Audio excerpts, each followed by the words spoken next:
तातोपानी गाउँपालिकाको नीति र निर्माणदेखि तातोपानी गाउँपालिकाले एकदमै शिक्षाको क्षेत्रमा जस्ता नीतिहरू बनायो त्यस्तै नीतिमा हामी हिँड्ने गर्यौं र त्यस लगत्तै हाम्रो विद्यालय तातोपानी गाउँपालिकाकै उत्कृष्ट विद्यालय हुन सफल भयो र हाम्रा नानी बाबुहरूलाई अर्गानिक खाजाहरू हुने र हामीसँग एकदमै ठुला समस्याहरू थिए जस्तै भान्साघरको समस्या थियो। त्यो भान्साघरमा एउटा सानो जस्ता हामी जस्ता भन्छौँ एकदमै काठले बाडेको एउटा सानो थियो, त्यो हामीसँग भिडियो थियो। अब तपाईहरुलाई देखाउन सम्भव भएन, हामी WFP-लाई त्यो भिडियो हामी पठाउने छौं।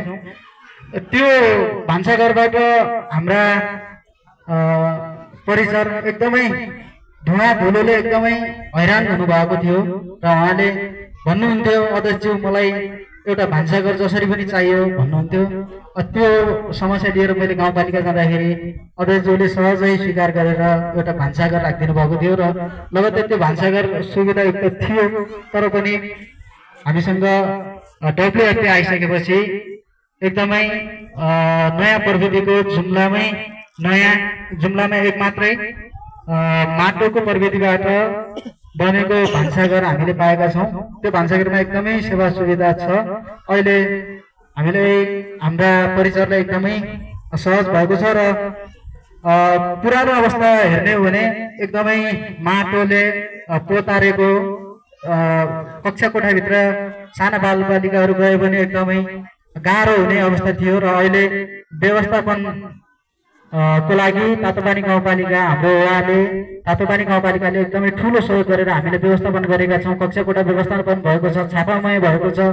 विद्यार्थीहरूलाई सिक्नको लागि एकदमै सजिलो होस् भनेर हामीले छापामय गरेका छौं। र अर्को कुरो, प्रत्येक विद्यार्थीलाई हामीले अहिले केही वर्ष अघि नै हाम्रो यस विद्यालयमा अंग्रेजी माध्यमबाट पठन पाठन भइरहेको छ। त्यो अंग्रेजी माध्यमबाट पठन पाठन गर्नको लागि यस गाउँमा एकदमै दलित, दुखी, गरिब, निमुखा अभिभावकहरू र त्यो समुदाय भएको हुँदा अंग्रेजी माध्यमबाट पठन पाठन गर्नको लागि आफ्ना नानी बाबुहरूलाई त्यो पाठ्य पुस्तकहरू किन्न नसक्ने अवस्था पनि छ।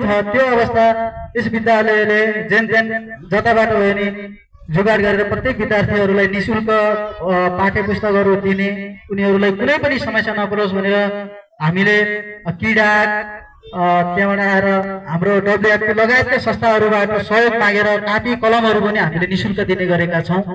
त्यो गर्नको मेन उद्देश्य के हो भने कुनै पनि समस्या परेर विद्यार्थी आफ्नो घरबाट विद्यालयसम्म आउनको लागि वञ्चित नहुन् भनेर हामीले त्यो दुःख गरेर हामीले त्यो कार्यक्रम सञ्चालन गरेका थियौं।